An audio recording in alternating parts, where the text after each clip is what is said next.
If your cell phone carrier charges you to receive text messages, you will incur the 10-cent fee or whatever it is when we do tests and when we do close down for snow days or if we have any other emergencies. But again, we plan to use this only in severe emergencies. So this is not something we plan to use on a weekly basis. Okay, so the cost should be minimal.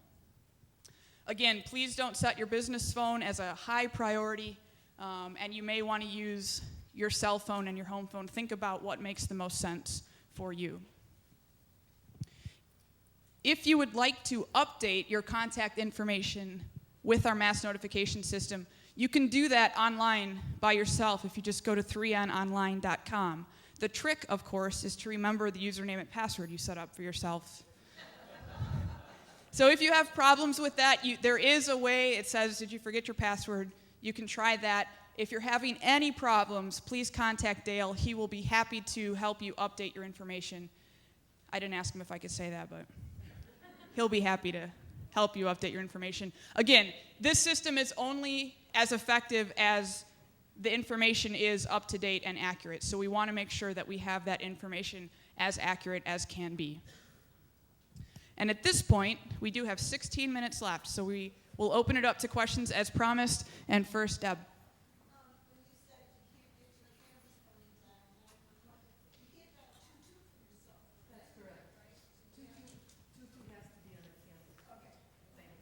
That's a good question. Just for those of you who may not have heard it, you can only dial 22 from a campus phone. So if you are experiencing an emergency and you only have a cell phone with you, you cannot dial 22 to reach campus safety. You can dial the switchboard. You can dial the main MCC number, and one of the options there is to contact security. So if you can't remember security's direct extension, which probably is a lot to remember, if you can call MCC's direct line from your cell phone, that would work as well.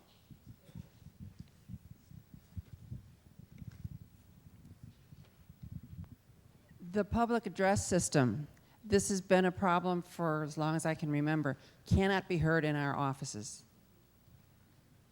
Is Dale here today? I guess I'm mostly okay. I'm mostly concerned when, maybe not a lot of people are around. Right. If we're all here, then the secretary probably hears it from the hall or something. But if, like I'm often here by myself on Friday afternoon, if it goes off, I'd never hear it. Right, and that's an excellent question. If you didn't hear Dale's response, he said the issue has been addressed. That also goes back to why we want to use multiple communication methods if something were to occur. So if we did have a tornado warning and you, for some reason, were in a part of the building where you didn't hear the PA system, hopefully you or someone around you would get the notification that something's going on, and we've got the campus response team. So there'll be lots of ways to get that message out to folks. Yep. And I think just to add to that, one of the things that we talked about as we were planning for this session is that if something doesn't work and you don't tell us it didn't work, then we don't know to fix it. So if there's an area that, like today when we did the fire alarms, if there was a fire alarm that wasn't going off, or if the PA system doesn't work in a particular area, or for the faculty in the classrooms where there are telephones, if you find out that the telephone's not working in that classroom, don't assume that somebody else has reported it. Go ahead and report that, and then we can address it, because we can't address those kinds of things if we don't know that they're broken.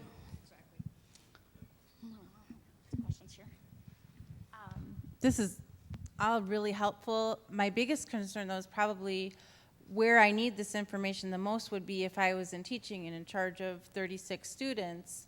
And I know you guys said bring your cell phone to class, but if I'm up there talking about, trigonometry and I'm getting a text message, I won't even know I'm getting it.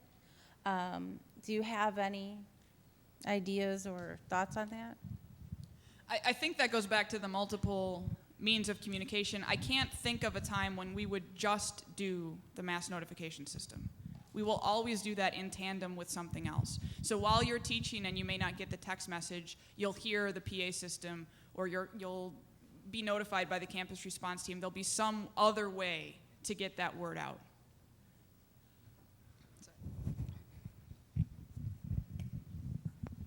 Oh, just a thought on this one, on the multiple means. When we had the drill today, I could barely hear the person next to me talking, so I cannot imagine if if there was the confusion in the hallway and someone tried to use the PA system to say the fire's in the atrium, find another way to exit the building, I doubt that I would be able to hear the PA system. I don't think we'd use the PA and fire alarm at the same time. In that sense, the campus response team would be key in helping direct people to the proper exit. And I think to add to that, one of the things that may come in the future, if the digital signage thing becomes implemented, that may be another multiple method to address those kinds of things, because you're right, they're really loud, so you're not going to be able to hear something over the PA, but if we have the digital signage, we can post that kinds of information there. Questions? Raise your hand, people. Working off my French dip sandwich here. I actually have two questions. For those of us who are off campus, how are we going to be notified of a tornado?